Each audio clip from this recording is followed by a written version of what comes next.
दूसरा चैप्टर है क्लास 10 का बहुपद। ठीक है, हम लोग 9वीं कक्षा में पढ़ रखा होगा या पढ़ चुके हैं ऑलरेडी भी। और बहुपद क्या होता है, तो ऐसा बीजीय व्यंजक जिसमें ये जो होते हैं चर राशि का घात जो हो ऋणेतर हो। ऋणेतर हो, ऋणेतर किसका मतलब यानी कि शून्य हो सकता है या कोई पूर्णांक हो जाए, धनात्मक पूर्णांक के रूप में हो। ठीक है, तो उसे हम लोग क्या कहते हैं, बहुपद कहते हैं, ध्यान रखिएगा।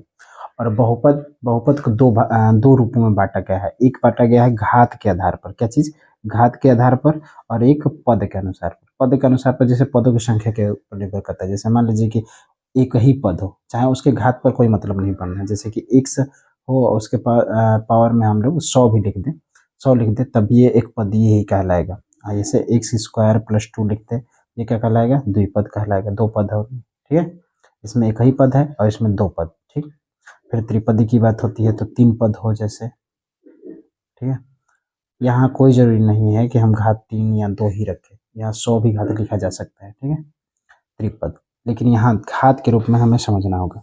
जिसका अधिकतम घात अगर 1 होता है तो उसे हम एक घातीय कहते हैं। उसका जन्म फॉर्म जान लीजिए, ए एक्स प्लस बी के रूप में होता है। ए एक्स प्लस बी के रूप में, यानी कि चौरस का अधिकतम घात क्या है, यहाँ पर 1 है, ध्यान रखिएगा। ए एक्स प्लस बी के रूप में होता है, एक घातीय कहलाता है, या इसे हम रैखिक भी कहते हैं। क्या कहते हैं, रैखिक बहुपद भी कहते हैं, रैखिक बहुपद। ठीक है, और या एक घातीय बहुपद भी। और दो घातीय जो होता है, यानी कि उस पर चर राशि के घात जो होता है एकदम 2 होता है, और इसका जन्म form A X square plus B X plus C के रूप में होता है। इसे द्विघातीय बहुपद भी कहते हैं। क्या कहते हैं, द्विघाती। और 3 घात हो जैसे A X cube B X square plus C X plus D के रूप में होता है, उसे हम त्रिघातीय बहुपद कहते हैं। यानी कि अधिकतम घात कितने होंगे, इसके 3 घात होंगे। ठीक है, तो हमें इसमें बहुपदों के शून्य के बारे में पता करना है, मतलब कैसे ज्ञात करते हैं। ठीक है, और यही सब हमें स्टडी करना है इस चैप्टर में। ठीक है, आगे देखिएगा, ये हो गया आपका। लेकिन इसमें एक और खास चीज होती है, आप ध्यान रखिएगा हमेशा के लिए। देखिए, जैसे जो भी चर राशि की घात की बात होती है, यहाँ पर भी ए नॉट इक्वल टू 0 होना चाहिए। यहाँ भी अगर ए नॉट इक्वल टू 0, अगर 0 के बराबर हो जाता है इसमें ए का मान, तो ये फिर एक घातीय बन जाएगी। यहाँ भी अगर ए का 0 हो जाता है मान, तो फिर तो घातीय बन जाएगी। इसलिए सब तीनों में ये शर्त हमेशा लागू होगा, एक जो है कभी 0 के बराबर नहीं होना चाहिए। ठीक है, अब इसमें आगे बढ़ते हैं, रुकिए। ठीक है, अब इसमें 2-3 टाइप के सवाल बनते हैं, उसको हम लोग समझ। क्या होता है कि पहले तो एक ऐसे दे देगा ग्राफ बनाकर, क्या कहेगा कि इस तरीके से कहेगा कि इसमें हलों की संख्या ज्ञात कीजिए। तो आप ध्यान रखिएगा, इस टाइप में जो होते हैं, ये एक अक्ष होता है, आप जानते होंगे, ये वाई अक्ष। ठीक है, तो जो भी ये बहुपद दे देता है और कहेगा कि इसमें हलों की संख्या ज्ञात कीजिए, ध्यान रखिएगा, इसमें एक अक्ष को जितनी बार ये टच करेगी, ये जो रेखा आ रही है, एक शख्स को जितनी बार उतनी ही हलों की संख्या होगी। जैसे एक बार, ये 2 बार और 3 बार। इसमें कहा जाएगा कि हलों की संख्या कितनी है, तो आपकी 3 हो जाएगी। इसके कितने 3 होंगे, 3। कितने हल होंगे, तो 3 हल होंगे, ध्यान रखिए। ठीक है, देखिए, कहा है कि वाई बराबर पी एक्स के ग्राफ में शून्य की संख्या। आप देखिए, ग्राफ ग्राफ दे रखा है जो, उसको देखते हैं। जैसे मान लीजिए ग्राफ दिया एक्स, ये वाई है, वाई डैश कर सकते हैं, ये एक्स डैश। ठीक, और इस तरीके से ग्राफ बना के देखा, पूछा है कि इसमें शून्यकों की संख्या होगी। बताइए इसमें एक अक्ष पर कितनी बार टच कर रहा है, तो एक भी बार टच नहीं कर रहा है, तो यहाँ पर शून्यकों की संख्या जो होगी वह शून्य ही होगी, क्योंकि शून्य किसमें प्राप्त ही नहीं होगी। तो शून्यकों की संख्या क्या होंगे, शून्य, यानी कि हलों की संख्या क्या होगी, शून्य होगी। ऐसे ही ग्राफ दे रखा है, ग्राफ दे रखा है कि ऐसे, इस तरीके से। इसमें देखिए, ये एक अक्ष है, एक अक्ष को जितनी बार टच करेगा, मतलब जितनी बार काटेगा, इंटरसेक्ट करेगा, यानी उससे गुजरेगा एक शख्स के, बस आपको एक शख्स को ध्यान रखना है। जो हॉरिजॉन्टल लाइन होती है, यानी कि पृथ्वी के समांतर जो रेखा खींची होती है, उसी को आपको ध्यान देना होगा। जितनी बार टच करेगा, यानी जहां भी इंटरसेक्ट करेगा, यानी वहीं हमारे उतने ही हल होंगे। जैसे यहाँ पर एक बार टच टच कर रहा है, एक ही बार गुजर रहा है उससे, यह शून्य की जो संख्या होगी इसके लिए क्या होगी, एक होगी। अगर मान लीजिए कि हम ऐसे ही बहुत बड़ा ऐसे खींच रहे हैं, इस तरीके से, मान लीजिए इस तरीके से ग्राफ खींचा हुआ है, बताइए यहाँ पर क्या है, कितनी जगह टच कर रही है, एक शख्स को 2 जगह। क्या होगा, इसके शून्य की संख्या कितनी होगी, 2 होगी। क्या होगी, 2, ध्यान रखिएगा, ये शून्य 2 होंगे।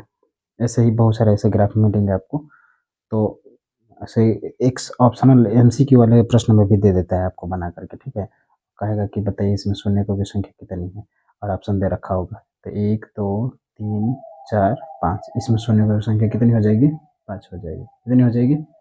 5। ठीक है, आगे बढ़ते हैं, देखेंगे आगे सवाल। देखिए, अब बहुपद में जो सिलेबस में है आपके सब, उस हिसाब से देखेंगे। ax² plus bx plus c बराबर 0 तो हो ही नहीं सकता, क्योंकि जब भी ये 0 के बराबर हो जाएगा, ये क्या हो जाएगा? द्विघात समीकरण होगा। जबकि यहाँ पर क्या हो रहा है? ये द्विघात बहुपद हो, क्या है? द्विघात बहुपद के रूप में, ठीक है।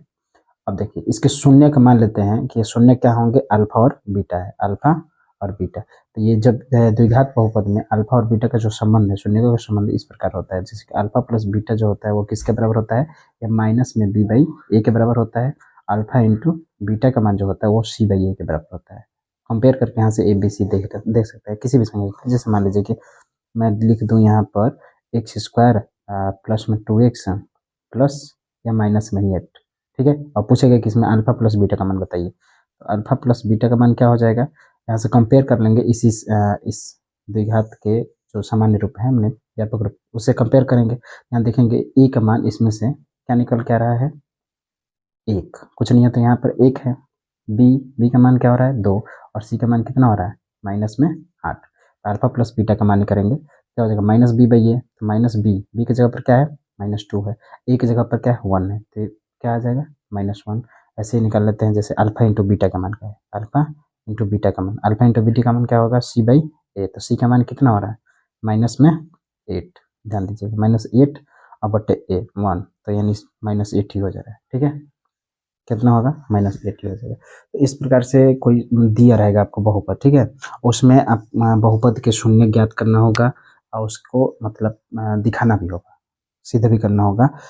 यानी सत्यता की जांच करने का जैसा भी प्रश्न एग्जाम में आ सकता है, सत्यता जांच करने के लिए। सत्यता जांच करने का क्या मतलब है? कि जैसे सिंपल से कोई भी बहुपद हो उसको हम हल कर लेंगे। जैसे एक उदाहरण के तौर पर देखिए कर लेते हैं, ठीक है। ये इरेज करते हैं इसको, फिर करते हैं। देखिए, यही उदाहरण ले लेते हैं। इसमें दिया हुआ है, ये बहुपद दिया है और कहा है कि इसके मतलब हमें शून्य ज्ञात भी करना है। क्या करना है? शून्य ज्ञात भी करें और जांच भी करना है, सत्यता की जांच करें, सत्यता की भी जांच करना है। देखिए करते हैं पहले। शून्य तो हम तो इसको गुणनखंड करना 9वीं क्लास में ही सीख चुके हैं। तो देखिए 6 3 जा 18, हाँ। और यह माइनस करके क्या लाना है? 7। 9 2 18 होता है ना, 6x² और माइनस 9x माइनस में प्लस 2x हो जाएगा, और माइनस में 3 हो जाएगा। कामन ले लेते हैं, 3x कामन लेंगे, 2x minus 3 plus 1 2x minus 3, ठीक है। हल करके देख लेते हैं। 3x प्लस 1 इक्वल टू एक बार 0 हो जाएगा, लेके करते हैं 0 के बराबर, और एक 2x माइनस 3 को 0 के बराबर लेके करते हैं। तो यहाँ x का मान निकल के आएगा माइनस में 1/3, और यहाँ x का मान आएगा माइनस नहीं 3/2 हो जाएगा, ठीक है। और कहा है कि अल्फा, सत्यता की जांच करने की बात होती है। जैसे हम जानते हैं कि अल्फा प्लस बीटा किसके बराबर होता है? -b/a, -b/a। तो यहाँ पर b क्या है? -7 है, तो माइनस माइनस क्या हो जाएगा बताइए? +7 हो जाएगा, और a की जगह पर क्या हो जाएगा? 6। तो एक बार इसको भी ऐड करके देख लेते हैं। ये चूंकि देखिए मूल जो निकला है ये अल्फा के रूप में ही है, और ये इसको बीटा के रूप में मान सकते हैं, ठीक है। तो इसको ही जोड़ करके देख लेते हैं। माइनस में 1/3 और प्लस में 3/2।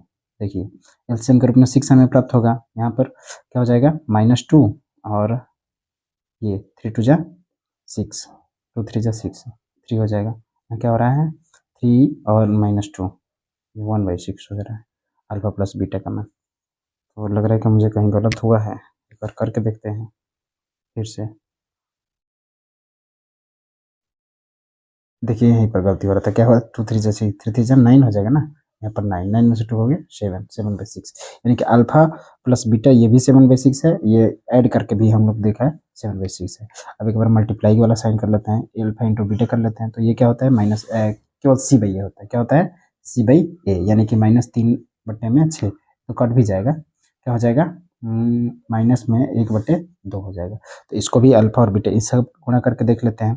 देखिए -1/3 गुणे में 3/2, 3 से 3 खत्म, क्या आ गया ये -1/2। तो हमारी सत्यता की भी जांच हो गई कि भी -1/2 -1/2 आ रहा है, यहाँ पर 7/6 आ रहा है, यहाँ पर भी 7/6 आ रहा है, यानी कि सत्यता की भी जांच हो गई है। इस टाइप में प्रश्न आपको पूछा जाएगा।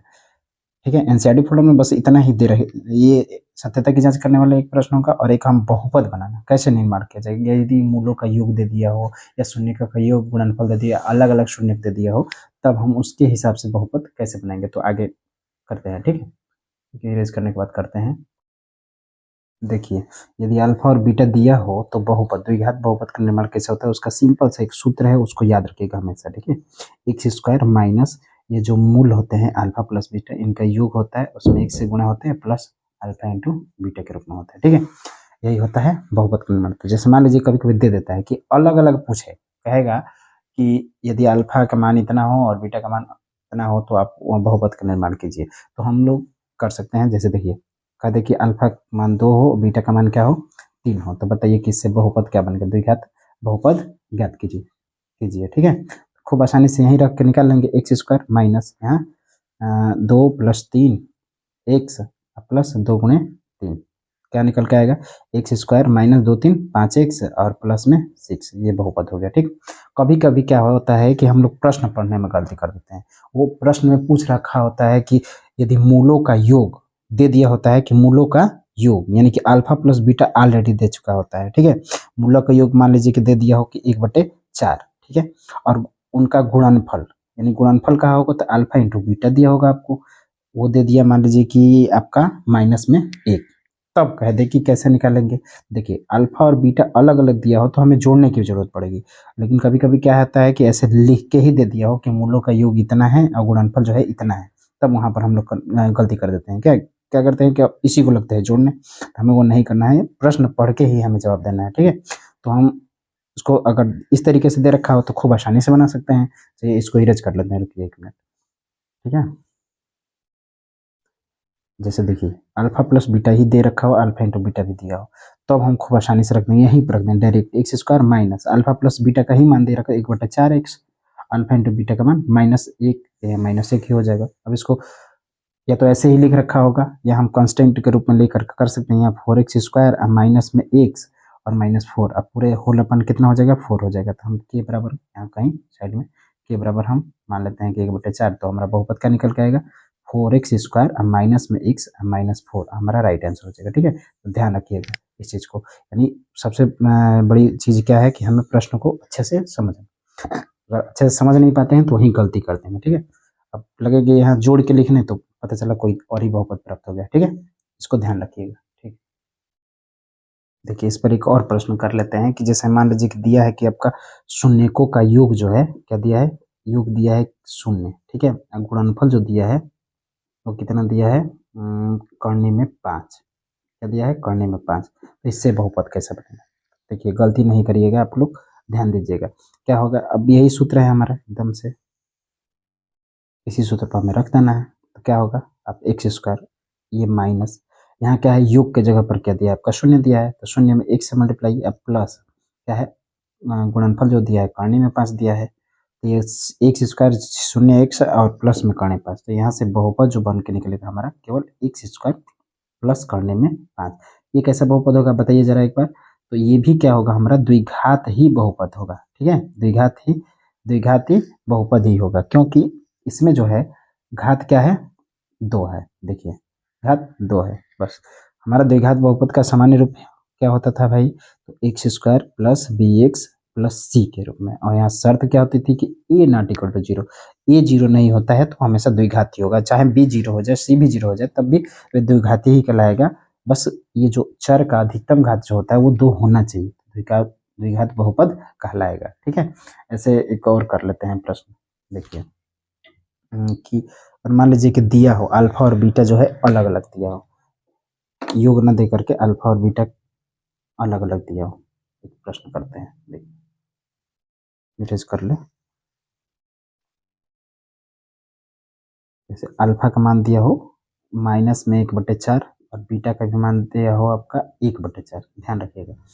तो हम इसका हम रख के निकालते हैं, एक्स स्क्वायर माइनस यहाँ पर रखना होगा माइनस में 1/4 प्लस में 1/4 एक्स प्लस ये -1/4 इंटू 1/4। ध्यान दीजिए यहाँ पर ये तो ऐसे ही कट के खत्म हो गया, क्या हो गया, 0 हो गया, तो बचा क्या, एक्स स्क्वायर। यहाँ पर मल्टीप्लाई करेंगे कितना होकर आएगा, माइनस, ये -1 हो जाएगा बटे में ये 16 हो जाएगा, 16। ठीक है, तो ये कांस्टेंट के रूप में लिखते भी हैं, तो 1/16 जो होगा कांस्टेंट के रूप में हो जाएगा, ये क्या हो जाएगा, ये 16 यानी 16x²। 1 मिनट, क्या हो जाएगा, 16x² -1 और बटे में 16 होगा। तो हम लोग चाहेंगे तो यहाँ पर k बराबर 16 1/16 अलग करके डायरेक्ट लिख सकते हैं 16x² -1। ठीक है, इस प्रकार से लगभग बहुपद का हम लोग सभी टाइप के सवाल को कवर कर लिया। ठीक है, इससे अधिक बहुपद से नहीं पूछेगा। हाँ, जैसे पूछता है, पूछने की बात होती है तो एक बार इरेज करके फिर बताते हैं आगे। ठीक है, कभी कभी घात भी पूछ सकता है, जैसे कि 1 नंबर वाले प्रश्न में, जैसे मान लीजिए कि 4x² + 7x + 8 के रूप में दिया है, पूछ दे कि घात क्या है। ये 9th क्लास में हम लोग पढ़े होंगे। घात क्या है इसका, घात जो अधिकतम पावर होता है वही होता है, या गुणांक पूछ दे कि x² का गुणांक ही बताइए। x² का गुणांक क्या होगा आपका, तो जिससे गुणा किया गया यानी 4 होगा। या x का गुणांक बताइए, तो x का गुणांक क्या हो जाएगा भाई, तो ये 7 हो जाएगा स्टेप में। ठीक है, बाकी और कुछ नहीं पूछेगा। हाँ, देता भी है तो मान लीजिए इसी में, इस बहुपद से, ये बहुपद रूप में हम क्या करें, शून्य दिया हो और कहेगा कि आप बहुपद निर्माण करिए, तो आप लोग कर सकते हैं आसानी से। ठीक है, थैंक यू।